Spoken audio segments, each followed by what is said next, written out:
Sir, എനിക്ക് വളരെ വേണ്ടപ്പെട്ട ഒരാള് സാറിന്റെ ബാങ്കിൽ നിന്ന് ലോൺ എടുത്തിട്ട് ഇപ്പോൾ ജപ്തി വരെയായി. പാവം. എന്താ അയാളുടെ പേര്? ഒരു ബാബുരാജ്. എന്താ സാർ ആലോചിക്കുന്നേ? Ambalakkara factory owner. ആ, സാറിന് മനസ്സിലായോ? ആ, അയാളുടെ ഒരു അണിയൻ. ആ കള്ള റാസ്കലിനും ഉണ്ടല്ലോ ലോൺ. മനസ്സിലായില്ലേ? ഒരു നാടകക്കാരൻ.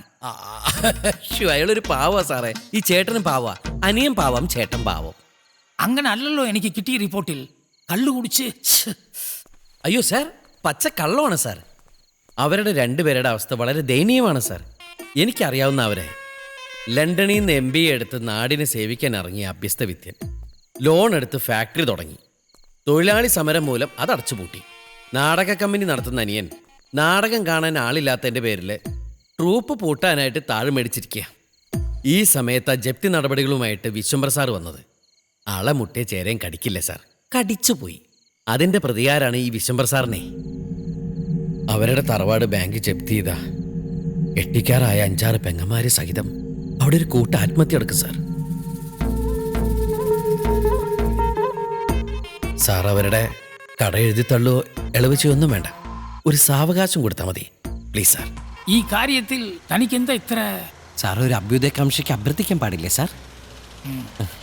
ഞാൻ അവരുടെ ഫയൽ വിശദമായി ഒന്ന് പഠിക്കട്ടെ. നിയമപരമായി എന്ത് ചെയ്യാൻ പറ്റുമെന്ന് അതിനുശേഷം പറയാം. എന്താ പുറത്തൊരു ബഹളം? അത് ഏതൊരു കള്ളുടിയോ ഒന്നും ബഹളം ഉണ്ടാക്കേണ്ടതാ സാർ. സാറിന്റെ റൂമിലിരിക്കും, ഞാൻ പോയി നോക്കിയിട്ട് വരാം. സാർ ഇരിക്കൂ പ്ലീസ്. അകത്തോട്ട് കുളിച്ച് ഫ്രഷ് ആയിട്ട് കഴിച്ച്. അല്ല, കഴിച്ചാണല്ലോ. ശരി. ഓ, പാമ്പ്! എവിടെ ഒരു പാമ്പാട്ടി കിട്ടി വീട്ടിൽ കൊണ്ടുപോയി. ചക്രവർത്തി ഇവിടെ കിടന്ന് ബഹളം ഉണ്ടാക്കിട്ട് പോയേ. നീ ഒന്നും പറയരുത്. ഒന്നടങ്ങ്. ഞാൻ അങ്ങേരുമായിട്ടൊരു സന്ധി സംഭാഷണത്തിൽ ഏർപ്പെട്ടിരിക്കുക. ഇവിടെ കിടന്ന് അലമ്പിട്ടാക്കരുത്. നമ്മൾ ചേട്ടന് അനിയനാണെന്ന് പറഞ്ഞാൽ എല്ലാം പൊളിഞ്ഞ് പാളീസാവും. അയ്യോ, അയാളാണ് ഇയാള്. ഈശ്വര, സാറിന് ഇപ്പൊ കാര്യങ്ങളൊക്കെ മനസ്സിലായ സ്ഥിതിക്ക് നമുക്ക് പോവാല്ലേ? ഇതാണ് ഓംബുഡ്സ്മാൻ. എന്റെ കമ്പനിയിലെങ്ങാനും കാലൂത്തി തന്റെ വായിൽ പന്നിപ്പടത്ത് വെച്ച് പൊട്ടിക്ക് ഞാൻ. അയ്യോ, അങ്ങനെയൊന്നും ചെയ്യരുത്. തോട്ടേറ്റാലോ ചേട്ടൻ ഇത് വണ്ടി. അയാൾ എന്താ എന്നെ ചെയ്യാൻ പോകുന്നതെന്ന് കാണട്ടെ. ഏട്ടനൊരു പാവാ, വെറും പാവം. ഇപ്പൊ സംസാരിക്കുന്ന ഏട്ടനല്ല, ഏതോ കൂതറമ്മ. ശരിക്കും വായിൽ കൈയിട്ടാ പോലും കടിക്കാത്ത മാന്യനാ. എങ്കിൽ ആ വായിലൊന്ന് കൈയിട്. അയ്യോ, ഇപ്പൊ കൈയിട്ട് കഴിഞ്ഞാ റമ്മൊക്കെ മേത്ത് വീട് ഛർദി പോലെ ആവില്ലേ? നീ എന്തിനാണ് ഇയാളുടെ മുമ്പിൽ കൂങ്ങിയാൻ പോണേ? മേലും കീഴും നോക്കാനില്ല. ഒരു കാര്യം ഞാൻ പറയാം, എന്റെ കുടുംബം കൊല്ല്, ഒന്നിട്ട് ജയിലിൽ പോ. വയസ്സായ തന്തയ്ക്കും തള്ളയ്ക്കും വീട്ടിലിരിക്കുന്ന ഭാര്യയ്ക്കും കുഞ്ഞിനും ഒക്കെ സമാധാനാവട്ടെ. ഒന്നിട്ട് അങ്ങോട്ട് പോ. സമയം വൈകി, കുറച്ച് തിരക്കുണ്ട്. പോട്ടെ ചക്രവർത്തി. നാളെ പറഞ്ഞ പോരെ. ഈടി എനിക്കാണെന്ന് മനസ്സിലായി. അകത്തേക്ക് വാ. എവിടെ ഡോറ്? ബാങ്കിന്റെ നടപടികൾ നടക്കട്ടെ. എല്ലാം പൂട്ടിക്കിട്ടിട്ട് ഏട്ടൻ വല്ല ജോലിക്കും പോട്ടെ. ഞാനും പോവാ വക്കീൽ പണിക്ക്. ഒരു വക്കീലായി എനിക്ക് വേണമെങ്കിൽ 10 കള്ളക്കേസുകൾക്ക് വേണ്ടി കോടതിയിൽ വാദിക്കാം, ജീവിക്കാം. പക്ഷേ അതൊക്കെ വേണ്ടാന്ന് വെച്ചത് കലയോടുള്ള സ്നേഹം കൊണ്ടാണ് സാർ. പറഞ്ഞിട്ട് കാര്യമില്ല, എല്ലാത്തിനും കാരണം എൻ്റെ അച്ഛനാ. അച്ഛനെന്ത് പിഴച്ചു? അച്ഛൻ കല്യാണം കഴിച്ചല്ലേ സാർ പ്രശ്നമായത്. അതുകൊണ്ടല്ലേ ഞങ്ങൾ ഉണ്ടായത്. ഇല്ലെങ്കിൽ ഈ ലോണും ബാധ്യതയൊക്കെ ഉണ്ടാവോ സാർ? അത് വളരെ ശരിയാണ്. എന്താ തന്റെ അച്ഛന്റെ പേര്? വലിയ പേരാ, രാജഗോപാലൻ തമ്പി. ഭരതകലാക്ഷേത്രം രാജഗോപാലൻ തമ്പി. ഭരതകലാക്ഷേത്രം രാജഗോപാലൻ തമ്പി. ആ, അമ്പലക്കര ഭരതകലാക്ഷേത്രം. അല്ല, സാറ് കേട്ടിട്ടുണ്ടോ? അറിയോ? അയാൾക്കും ഒരു ലോണുണ്ട്. അച്ഛനും ലോണുണ്ടാ? വെറുതെ അല്ലട്ടോ ഞങ്ങൾക്ക് ഈ സ്വഭാവം വന്നത്.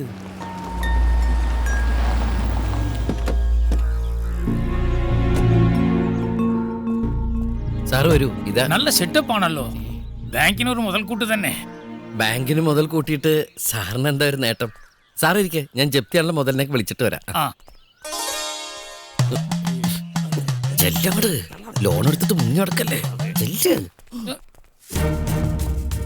ഇതാണ് ലോണച്ചൻ, ലോൺ എടുക്കുന്ന അച്ഛൻ.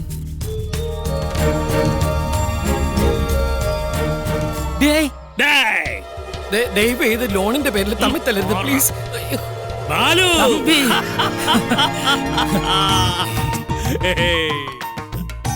എന്തടാ ഇത്, നീ കിളവനായി പോയല്ലോ, ഡൈ ചെയ്ത് കൂടെ? ഡൈ ചെയ്യാനോ?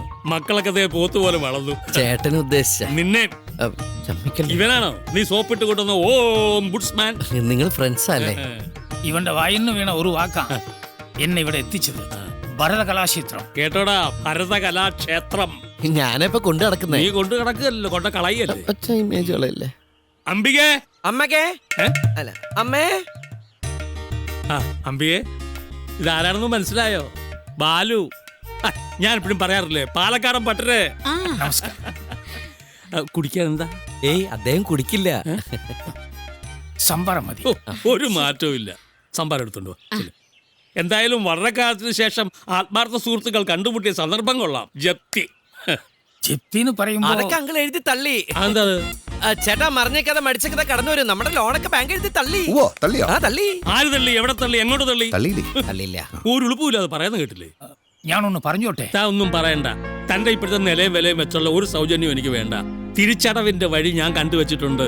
ഇത്തിരി സാവകാശം വേണമെന്നേ ഉള്ളൂ. ടൗണില് കുറച്ച് സ്ഥലമുണ്ട്, അത് വിറ്റാ തീരുന്ന പ്രശ്നമേ ഉള്ളൂ. ഇതൊക്കെ ഈ മക്കൾ എന്തുമാത്രം പോകും നോക്കിയിരിക്കുകയായിരുന്നു ഞാൻ. ഇതാണ് അച്ഛന്റെ കാര്യം, മനസ്സിലുള്ളതൊന്നും തുറന്നു പറയില്ല. അപ്പൊ നമ്മുടെ കുടുംബത്തിന്റെ മാനം കാത്തല്ലേടാ? പിന്നെ ആരുടെ മാനം കാത്തു? എടാ, ആരുടെ മാനം കാത്തെന്ന്?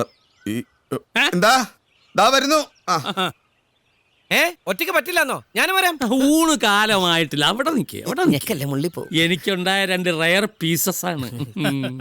ചേട്ടനെ ആ വാ വാ വാ. എന്റെ ഏക മകളാണ് രോഹിണി. കുട്ടികൾ 3 അല്ലേ? അതെ. അല്ല, കെട്ടിക്കാരായ 5-6 പെങ്ങന്മാർ ഇവിടെ പുറണിറങ്ങി. അച്ഛനറിയില്ല. അച്ഛൻ അറിയാതെ പെങ്ങന്മാരോ? അതല്ല, ഒരു ബലത്തിന് ഞാൻ കേട്ടി പറഞ്ഞതാ. Sympathy sympathy. ഞാൻ അങ്കിളുടെ പഴയ ഒരു ഫ്രണ്ടിന്റെ പോലല്ലേ, അതാണ്. ആ, മോൾ എന്ത് ചെയ്യുന്നു? ഡിഗ്രി കഴിഞ്ഞു. ഫസ്റ്റ് റാങ്കാ. ഇനി എന്റെ ഏക പ്രതീക്ഷ ഇവളാ. എന്തേ? അവന്റെ പ്രതീക്ഷ ഇവളിലല്ല, ഇവളെ കെട്ടിക്കാൻ വെച്ചിരിക്കുന്ന സ്വർണത്തിലാ. വീട്ടിൽ സ്വർണം വച്ചിട്ടെന്തിനീ നാട്ടിൽ തേടി നടപ്പൂ. മനഃപൂർവ്വം ഫൈനാൻസിയേഴ്സ് ഗോൾഡ് ലോൺ എടുപ്പിക്കുന്നു. ആ, ഇതെന്റെ മൂത്ത മരുമോളാ മീനു. ടീച്ചറാ, വലിയ തറവാട്ടുകാരാ. ഇവക്കൊരു നല്ല ചെറുക്കനെ കിട്ടാൻ വേണ്ടി ലോകം മുഴുവൻ അന്വേഷിച്ച് നടന്ന അവളുടെ വീട്ടുകാര് അവസാനം കണ്ടെത്തിയ മുതലാണ് എന്റെ മോൻ, മൂത്ത മോൻ ബാബു. എനിക്കല്ലേ ഇരിക്കേ. 2 എണ്ണം ചെല്ലാണ്ട് ചോറങ്ങനെ ഇറങ്ങില്ല അല്ലേ? അവിടെ ആവേശം വേണ്ട, പട്ടിണി കിടന്ന് ചാവും. ഇന്ന് ഫാദേഴ്സ് ഡേയാ. ചേട്ടാ കഴിക്കേ. ആ, കൂട്ടുകാരന്റെ കുടുംബവിശേഷം ഒന്നും പറഞ്ഞില്ലല്ലോ. ഞാൻ നിന്നോട് പറഞ്ഞിട്ടില്ലേ, വലിയ കോടീശ്വരിയെ അല്ലയോ കല്യാണം കഴിച്ചിരിക്കുന്നത്. ഇനി എന്തറിയാൻ? പൂരം, പൊടി പൂരം. മോളെന്ത് ചെയ്യുന്നു? ഫാഷൻ ഡിസൈനിങ് കഴിഞ്ഞു. ആ ഇപ്പൊ കമ്പനി റെഡിമെയ്ഡ് സെക്ഷന്റെ ഇൻചാർജ് അവൾക്ക്. ആ, കേട്ടോടാ, കേട്ട് പഠിക്കേ. 10-18 വയസ്സേ ആയുള്ളൂ. അതിനാണ് ഉത്തരവാദിത്വ ബോധം എന്ന് പറയുന്നത്. ഈ അങ്കിളിനെ പോലെ അച്ഛനും ഒരു കോടീശ്വരെ കിട്ടിയിരുന്നെങ്കിൽ അതുപോലെ ഒരു ഉത്തരവാദിത്ത സ്ഥാനത്തിരുന്ന് ഞങ്ങളും ഭരിച്ചേനെ അല്ലേട്ടാ. അമ്മ ഒരു കോടീശ്വരനെ കിട്ടിയാലും മതിയായിരുന്നു.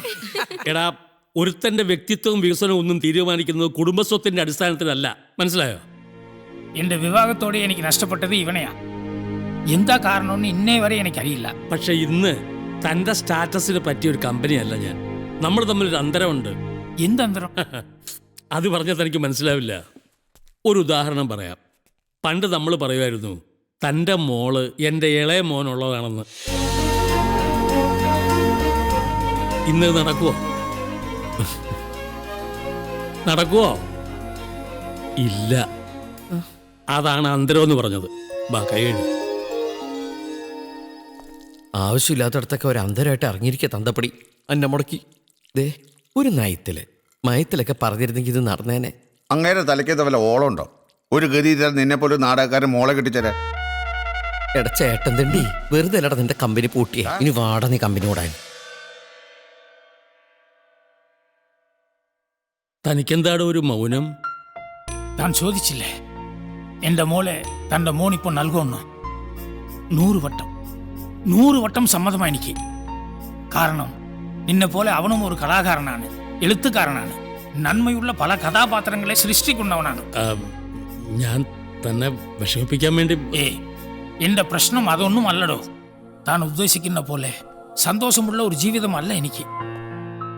5-8 വയസ്സ് വരെ എനിക്ക് എന്റെ മകളെ താളൊളിക്കാൻ കഴിഞ്ഞിട്ടുള്ളൂ. അവളിപ്പോ അവളുടെ മമ്മിയുടെ കൂടെയാ. അപ്പോ അപ്പൊ നിങ്ങൾ രണ്ടുപേരും നിയമപരമായി പിരിഞ്ഞിട്ടില്ല. കോടീശ്വരിയായ എൻ്റെ ഭാര്യയ്ക്ക് എന്നെ ഉൾക്കൊള്ളാൻ കഴിഞ്ഞിട്ടില്ല, മനസ്സിലാക്കാൻ കഴിഞ്ഞിട്ടില്ല. അവരുടെ ജീവിത രീതിയോട് പൊരുത്തപ്പെടാൻ എനിക്കും കഴിഞ്ഞില്ല. രാജമല്ലിക, രാജകോകിലയുടെ ഒരേ ഒരു മകൾ. അവൾക്ക് എന്നേക്കാൾ വലുത് പണവും പ്രതാപവും അന്തസ്സും.